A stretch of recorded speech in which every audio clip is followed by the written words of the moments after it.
ब्रह्म, परमात्मा और भगवान, इसके बाद थोड़ी सी चर्चा और करूंगा। एक उदाहरण देके आपको।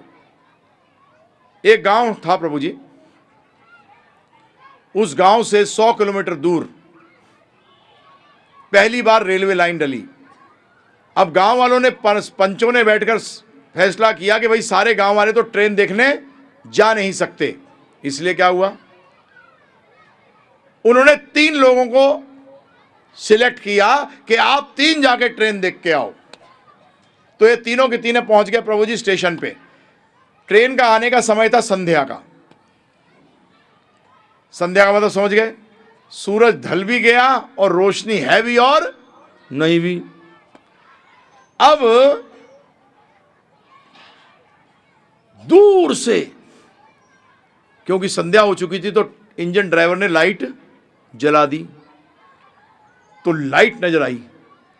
तो उनमें से एक जो था उसने सोचा मैंने देख ली ट्रेन, अगर मैं सबसे पहले जाकर अपने गांव में बता दूंगा कि ये ट्रेन क्या है, ये ट्रेन है, तो मेरे को इनाम मिलेगा सबसे ज़्यादा।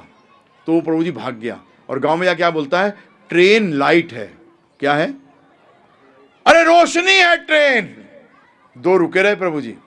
अब यह था कि जो उस तरह उस जगह पे थोड़ी सी रेलवे लाइन यूं घूमती थी सांप की तरह। तो क्या हुआ, जब वो ट्रेन घूमी यूं तो इनको नजर आया कि अरे ये तो रोशनी के साथ सांप की तरह है। तो वो भाग गया दूसरी वाला, सोचने लगा अब मैं बताऊंगा सबको। कहां जाके बोलता है कि आगे रोशनी है और पीछे सांप की तरह है। तीसरा रुका रहा। स्टेशन पे जब ट्रेन आई तो रोशनी भी थी, सांप की तरह भी थी, उसमें डिब्बे भी थे और डिब्बों में लोग भी थे। अब बताइए इन तीनों में पूरा ज्ञान किसका था? यही ब्रह्म, परमात्मा और भगवान। लोग कह देते हैं भगवान सिर्फ ज्योति हैं। क्या है? उसका मतलब बेटा अभी आगे नहीं पहुंचा। फिर कुछ उनसे आगे निकल जाते हैं, बोलते हैं वो तो सिर्फ जो परम सत्य है वो परमात्मा है। अभी क्योंकि स्वरूप पूरा नजर नहीं आया प्रभु जी, परंतु जो सबसे श्रेष्ठ माने गए हैं ज्ञान में, जो उसने भगवान, जो कि मानता है ब्रह्म भी है, परमात्मा भी है और भगवान भी है। ट्रेन में रोशनी भी है, ट्रेन सांप की तरह भी है, परंतु उसमें डिब्बे भी हैं, उसमें बहुत सारी विशेषताएं हैं, उसमें लोग भी सवार हैं।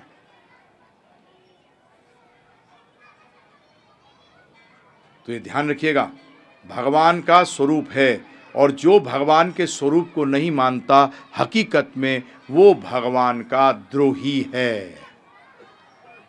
वो क्या है? भगवान का द्रोही है। भगवान ने गीता में कहा है, अव्यक्तम व्यक्तिम आपनम मन्यन्ते माम बुद्धया। जो मूर्ख लोग हैं वो सोचते हैं मैं पहले निराकार था और अब साकार हुआ हूं। बड़ी सरल संस्कृत। अव्यक्तम व्यक्तिम आपनम, जो मानते हैं कि अव्यक्त से व्यक्त आया है, मन्यन्ते माम, मुझे सोचते हैं कि मैं पहले अव्यक्त था, निराकार था, अब मैंने शरीर धारण किया है। अव्यक्तम व्यक्तिमापनम मन्यन्ते, मानते हैं, माम, मुझे, अबुद्धया। बुद्धया का मतलब, बुद्ध का मतलब बुद्धि, अ का मतलब जिसमें बुद्धि नहीं है। लो जी,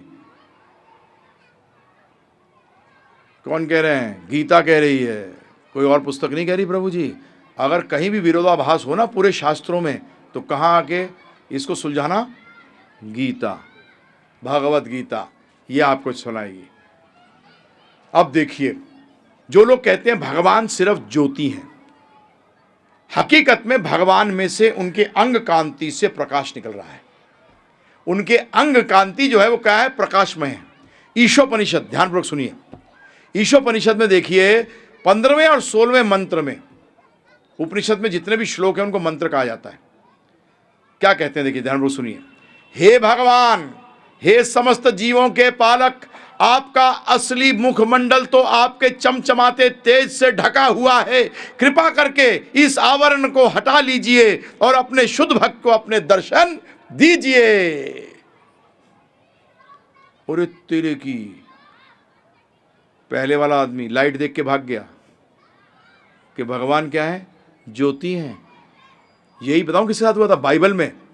बाइबल में मोजेस एक उनके बहुत बड़े संत हुए हैं, वो भी इसी तरीके से पहाड़ी पे गए थे और वहां भगवान ने एक अग्नि रोशनी के रूप में उनसे पीछे से उनको कुछ चीजें बताई थी, जिसको हम कहते हैं 10 कमांडमेंट्स, कि ये 10 चीजें तुम लोगों को दो जाके कि ऐसे करना चाहिए उनको।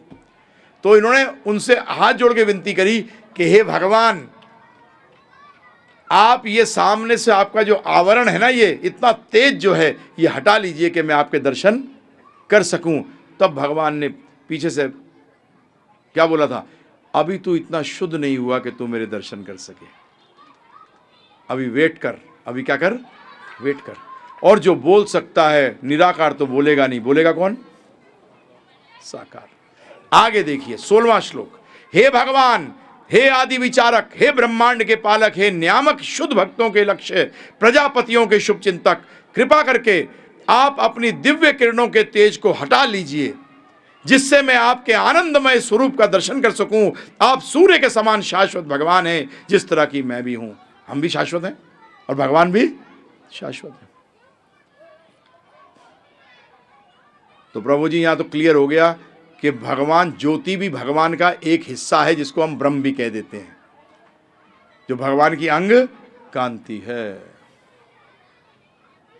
तो सिर्फ बोल देना ज्योति। अब भक्त क्या कहता है? भगवान ज्योति भी हैं। और जिसको ज्ञान पूर्ण नहीं है वो क्या कहता है? भगवान ज्योति ही हैं। गलत। भगवान ज्योति भी हैं क्योंकि उनकी अंग कांति। कई बार बोलेंगे लौ है। बेटा अंदर बाती नहीं होगी तो लौ कहां से आएगी? लौ निराकार है परंतु बाती साकार है।